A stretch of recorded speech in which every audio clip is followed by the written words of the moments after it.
जी हाँ, मारा गया हिजबुल्लाह चीफ नसरुल्लाह। अब किस पर होगा हमला, ये है बड़ा सवाल। आपके साथ मैं हूं समीर अब्बास और आप समझ ही गए होंगे आज हमारा शो वॉर पर आधारित है।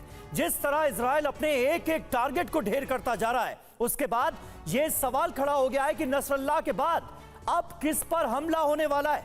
संयुक्त राष्ट्र महासभा में नेतन्याहू ईरान को सीधी चेतावनी दे चुके हैं। उन्होंने साफ कहा कि इजरायली हथियार की जद में पूरा का पूरा ईरान है।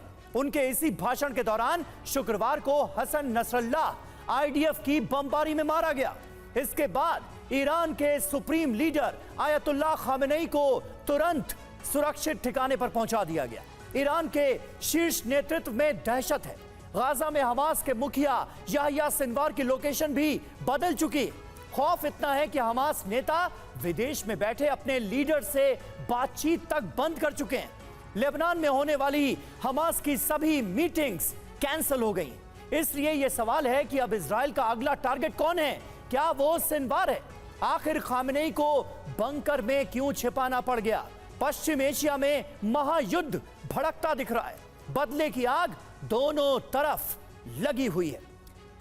और अहम खबर आपको बता दें, सबसे पहले आईडीएफ के हमले में हिजबुल्लाह कमांडर नबील काउक के मारे जाने की खबर सामने आ रही है। कार्यकारी परिषद का सदस्य था नबील काउक। हिजबुल्लाह के टॉप कमांडर्स का बेहद करीबी था नबील। तो हिजबुल्लाह के लिए और ईरान के लिए यह खबर किसी बड़े झटके से कम नहीं है। और इस बीच बड़ी खबर आ रही है, नसरुल्लाह की मौत का बदला शुरू हो गया है। यरूशलेम में हिजबुल्लाह ने अटैक कर दिया है। आईडीएफ का मीटिंग एरिया टारगेट पर था हिजबुल्लाह के। इजरायली डिफेंस ने मार गिराए ये रॉकेट, यानी इन हमलों को नाकामयाब कर दिया है। इजरायली डिफेंस फोर्सेस ने आयरन डोम एयर डिफेंस सिस्टम एक बार फिर एक्टिव हुआ है और आईडीएफ के मीटिंग एरिया को जिस तरह से टारगेट करने की प्लानिंग रची थी हिजबुल्लाह ने, इस प्लान को फिलहाल नाकामयाब कर दिया गया है। और यरूशलेम में रॉकेट हमले से मचा है हड़कंप। पावर स्टेशन पर हिजबुल्लाह ने अटैक किया है। कई इलाकों में रॉकेट के टुकड़े गिरे हैं। ये तस्वीरें आपको यरूशलेम के उन तमाम इलाकों की दिखा रहे हैं। पावर स्टेशन निशाने पर था हिजबुल्लाह के और पावर स्टेशन को निशाना बनाकर हिजबुल्लाह ने इन हमलों को अंजाम दिया है।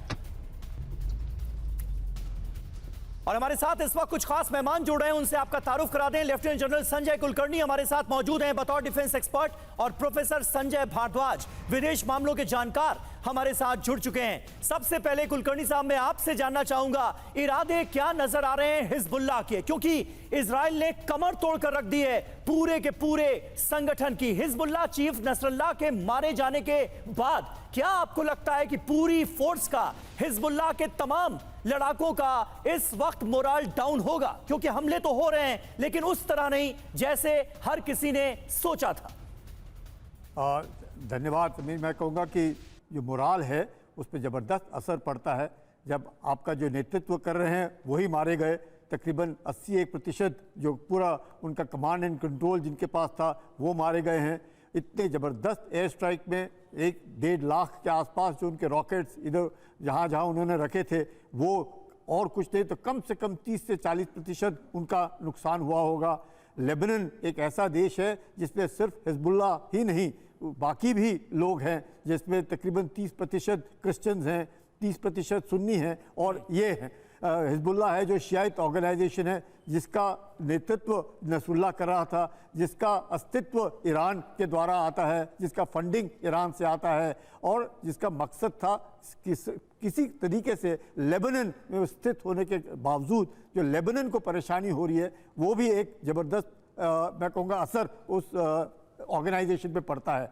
गाजा के बनिस्बत जहाँ पे एक ही समुदाय है और सारे का सारा समुदाय हमास के साथ खड़ा था, यहाँ लेबनान में वैसे नहीं है। तो ऐसे हालात में आप समझ सकते हैं कि कितना बुरा हाल, मोराल लो, ईरान में हलबली, ईरान के जो खामेनी हैं वो ही हाइड आउट में चले गए हैं। तो आप समझ सकते हैं कि हिजबुल्लाह का क्या हाल हो रहा होगा, ईरान का क्या हाल होगा, हमास में क्या हो रहा है, हुदी जो हैं उनका क्या सोच रहे हैं। तो आज के वक्त इजराइल जो है फ्रंट फुट पे है, लेकिन इसके बावजूद भी इसराइल को थोड़ा सतर्क रहना होगा कि किसी वक्त भी इनके पास और कुछ नहीं, 1 लाख भी आज की तारीख में अगर रॉकेट हैं और अगर लगातार ये फायर करते हैं जैसे इन्होंने अभी जेरूसलम में किया है, कितना भी आयरन डोम हो उसके बावजूद भी नुकसान इजराइल का हो सकता है। बिल्कुल, यानी इजराइल के लिए भी चुनौती कम नहीं हुई है। इजराइल को सतर्क रहने की जरूरत है। अगर इजराइल के मद्देनजर हम बात करें तो लेबनान तो बर्बाद